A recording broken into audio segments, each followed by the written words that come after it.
I've heard it said that Fire Emblem 1 can be skipped without missing much. I disagree. Why would any fan of the series not want to see where it all began? FE1 is beloved in Japan for a reason, and it's a ton of fun to play 30 plus years after its release. Even if you missed out on the limited availability of the official English version, you can always emulate it for a similar experience, assuming you rip the ROM yourself, of course. Obviously. Fire Emblem Shadow Dragon and the Blade of Light still holds up, and before I go on, consider subscribing for weekly videos on RPGs and more Fire Emblem in the future. Anyway, while not the most beautiful NES title, FE1 ain't far off, with presentation among its strongest suits, if you can get past the game's slow speed. Which you can, when using the 2x speed up option, it's a joy to play.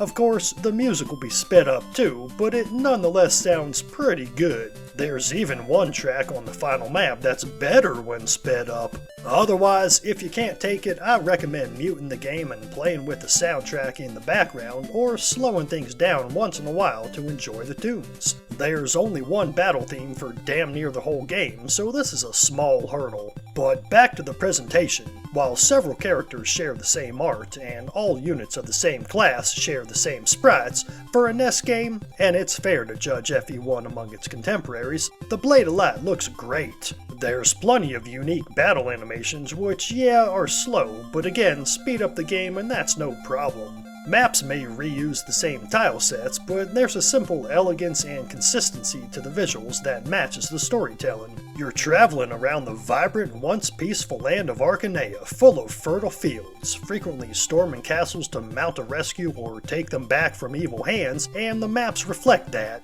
There's no lava levels or other crazy locations, because why would there be? That's not the story Intelligent Systems wanted to tell with this first installment.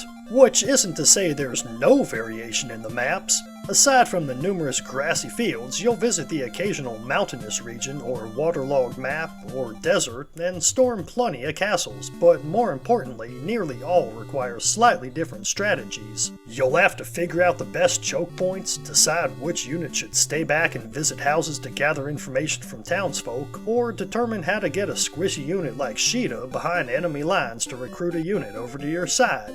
Yep, features like recruiting enemies and all the core Fire Emblem gameplay you probably already love is present in spades to a surprising degree. Complex calculations for damage, hit rates, and stats, that's all here, and in true Fire Emblem style, the game doesn't show it to you. Trading items among teammates? Check. Units with personalized growth rates? Yup. A Jagan to carry early maps? Who do you think they named that archetype after? This is the original Jagan.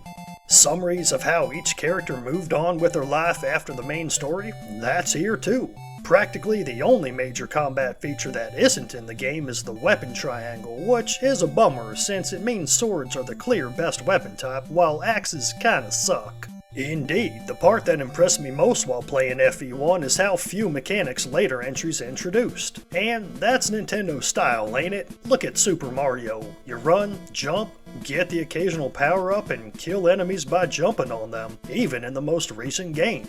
That formula was so good, starting from Super Mario Bros., that Nintendo only needed to iterate on it, and that's also true for Fire Emblem. Intelligent Systems got it right from the get-go, and you don't fix what ain't broken. Of course, there's no support system or relationship building, but that results in a more streamlined experience focused on the action. Pretty nice, since Fire Emblem 1 is just as lengthy as the later games. Okay, enough of the effusive praise. There's a reason why so many people say to skip this one, and I do understand why. Beyond its sluggishness when played at normal speed, the Blade of Light's item management is one gigantic hassle. It's got no menus between battles whatsoever.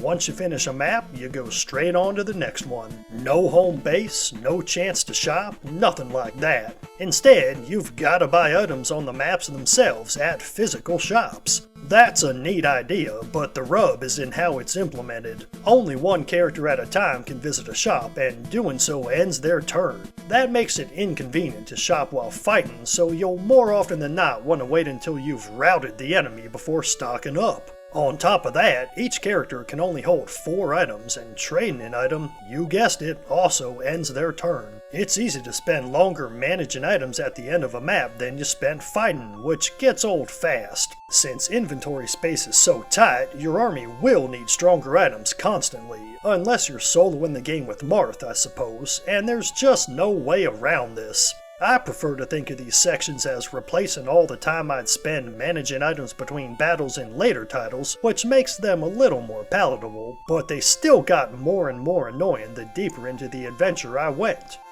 FE1's other major weakness lies in its story and characters. Thinly told and not too exciting, Marth's journey to take back his kingdom might have enraptured Japanese audiences when it came out, but nowadays there's not much meat here, and it's tough to get an idea of the overall picture. If you're the kind of player who loves Fire Emblem for its characters and plots, you won't be impressed. You'll get a couple of lines of dialogue at the start and end of a chapter, if you're lucky, but I never quite understood where each location was on the map or how they related to each other. Like most NES games, the Blade of Light is a gameplay-first experience, so if that's what you're looking for, I recommend checking it out. I thoroughly enjoyed my time with Fire Emblem 1 at any rate.